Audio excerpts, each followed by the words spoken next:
Bismillahirrahmanirrahim. Assalamualaikum warahmatullahi wabarakatuh. Saya Muhammad Tohari, NIM 207200020. Saya dari jurusan Tadris Ilmu Pengetahuan Alam kelas A IAIN Ponorogo. Di sini saya akan melakukan praktikum fisika dasar, yaitu mengenai hukum Hooke. Adapun tujuan dari praktikum ini adalah yang pertama untuk memahami dan menguji kebenaran dari hukum Hooke tersebut. Kemudian yang kedua untuk menentukan ostata pegas. Untuk itu, sebelum kita praktikum, saya akan membahas sedikit mengenai materi hukum Hooke. Sebelum kita masuk pada materi hukum Hooke, saya akan menjelaskan sedikit mengenai elastisitas. Karena hukum Hooke dan elastisitas adalah dua istilah yang saling berkaitan. Untuk memahami arti kata elastisitas, banyak orang menganalogikan istilah tersebut dengan benda-benda yang terbuat dari karet. Walaupun pada dasarnya tidak semua benda dengan bahan dasar karet bersifat elastis. Jadi, elastisitas sendiri merupakan kemampuan suatu benda untuk dapat kembali ke bentuk semula setelah gaya yang diberikan hilang. Maka dapat disimpulkan bahwa elastisitas yaitu kemampuan suatu benda untuk kembali ke bentuk awal sesudah gaya pada benda tersebut dihilangkan. Keadaan di mana suatu benda tidak bisa lagi kembali ke bentuk semula akibat gaya yang diberikan terhadap benda terlalu besar atau biasa disebut sebagai batas elastis. Mengenai hukum Hooke merupakan sebuah gagasan yang diperkenalkan oleh Robert Hooke. Dia menyelidiki hubungan antara gaya yang bekerja pada pegas atau benda elastis lainnya agar benda tersebut bisa kembali seperti semula.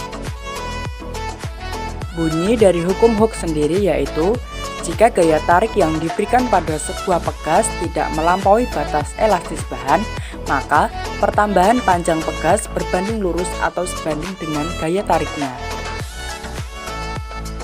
Selanjutnya yaitu kita membahas mengenai pengaplikasian atau penerapan hukum Hooke dalam kehidupan sehari-hari. Terdapat beberapa macam contoh aplikasi yang berkaitan dengan hukum Hooke. Di antaranya yaitu seperti yang pertama, ada jam yang menggunakan per sebagai pengatur waktu. Yang kedua, ayunan yang bersifat pegas. Yang ketiga, sebuah alat pengukur percepatan gravitasi bumi. Yang keempat, alat seperti teleskop yang berfungsi untuk dapat melihat benda yang berjarak jauh agar terlihat lebih dekat. Dan yang terakhir atau yang kelima yaitu sambungan tongkat perseneling kendaraan seperti mobil maupun sepeda motor. Kemudian kita akan membahas mengenai rumus hukum Hooke. Rumus hukum Hooke adalah Fp sama dengan K dikalikan dengan delta X. Dengan keterangan F sama dengan gaya yang memiliki satuan N, kemudian K sama dengan konstanta pegas, kemudian delta X, yaitu pertambahan panjang pada pegas. Hukum Hooke juga memiliki sebuah besaran yang dapat kita pelajari, di antaranya yaitu yang pertama ada tegangan. Tegangan merupakan sebuah keadaan dari benda yang mengalami pertambahan panjang ketika sebuah benda diberikan suatu gaya pada salah satu ujungnya, sedangkan pada bagian ujung lainnya ditahan. Tegangan juga memiliki rumus sigma sama dengan F per A. Dengan keterangan F untuk gaya, A untuk luas penampang, dan sigma untuk tegangan. Yang kedua yaitu regangan.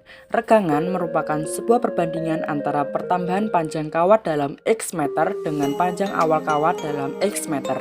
Terdapat rumus regangan yaitu E kecil sama dengan delta L per LO, di mana E kecil untuk regangan, delta L untuk pertambahan panjang, dan LO untuk panjang mula-mula. Kemudian yang ketiga ada modus elastisitas. Modus elastisitas merupakan perbandingan antara tegangan dengan regangan yang dialami oleh bahan. Modus elastisitas dapat dirumuskan bahwa E besar sama dengan sigma per E kecil, di mana E besar merupakan modulus elastisitas dan sigma untuk tegangan dan E kecil untuk regangan. Yang keempat ada mampatan. Mempatan merupakan keadaan yang hampir sama dengan regangan. Bedanya terletak pada arah perpindahan molekul benda setelah diberi suatu gaya tertentu. Besaran yang kelima atau yang terakhir adalah hukum Hooke.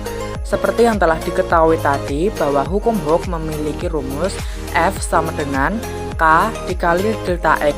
Dengan di sini terdapat min di depan K, itu karena gaya pemulih selalu berlawanan pada gaya yang bekerja pada benda.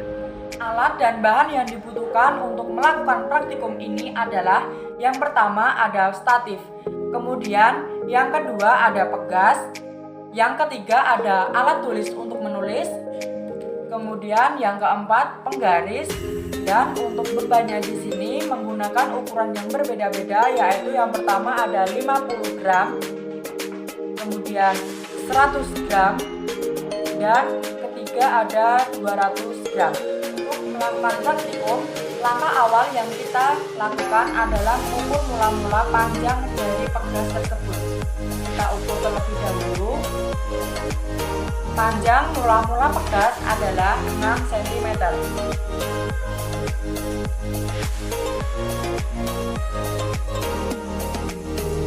Kemudian kita gantungkan untuk percobaan yang pertama menggunakan beban sebesar 50 gram. Kita gantungkan.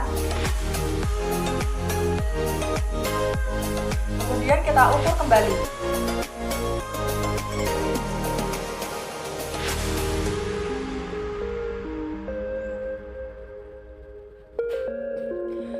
Untuk beban sebesar 50 gram, panjang pegas mengalami pertambahan yaitu menjadi 7 cm.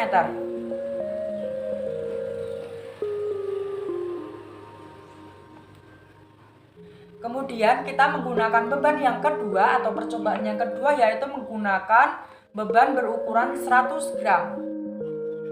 Kita gantungkan kembali. Kemudian kita ukur.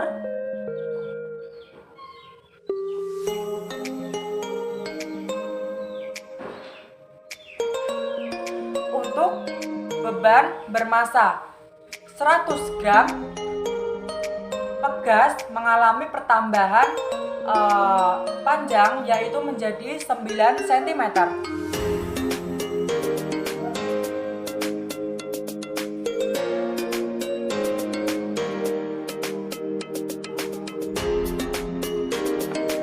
Kemudian untuk percobaan yang ketiga yaitu menggunakan massa sebesar 200 gram, kita gantungkan pada pegas.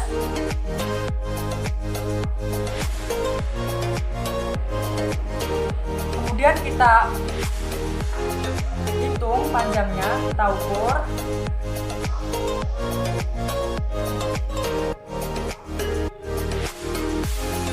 Pegas mengalami pertambahan panjang yaitu sebesar 11 cm.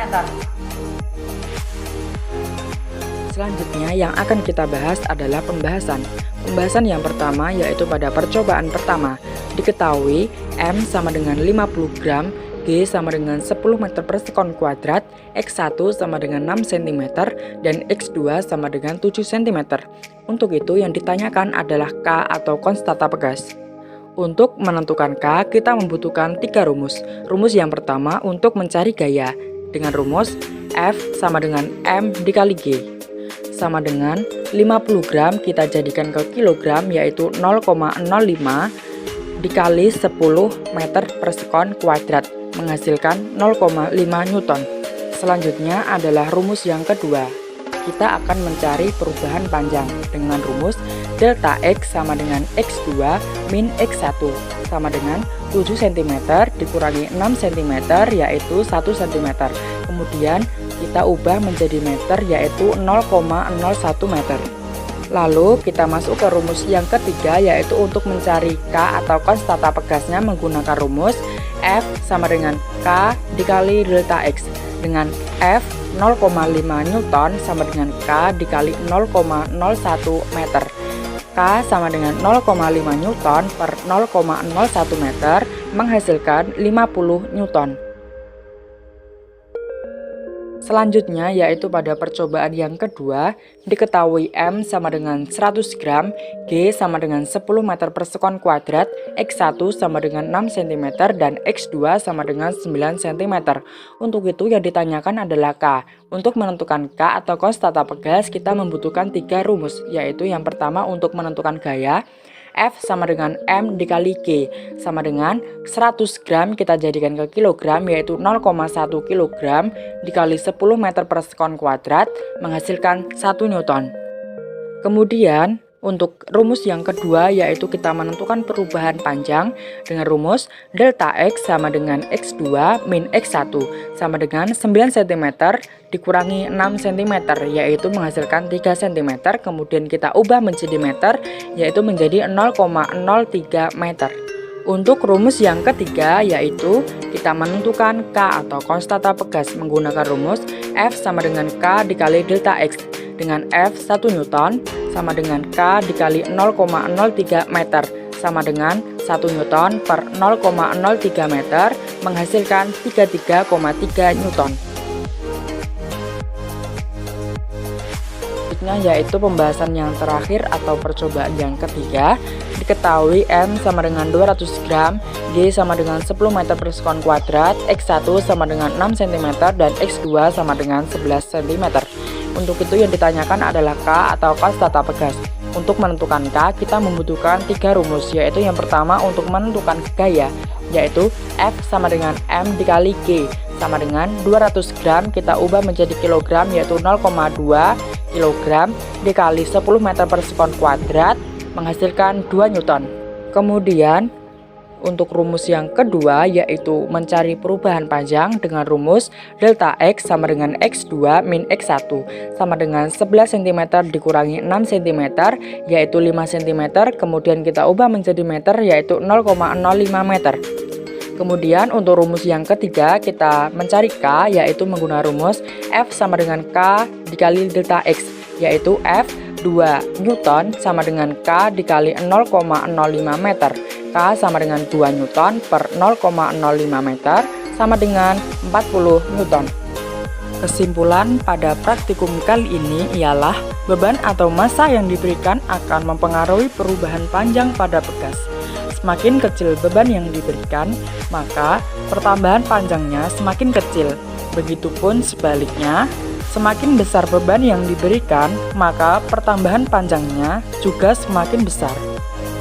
Mungkin hanya itu yang bisa saya sampaikan, kurang lebihnya mohon maaf.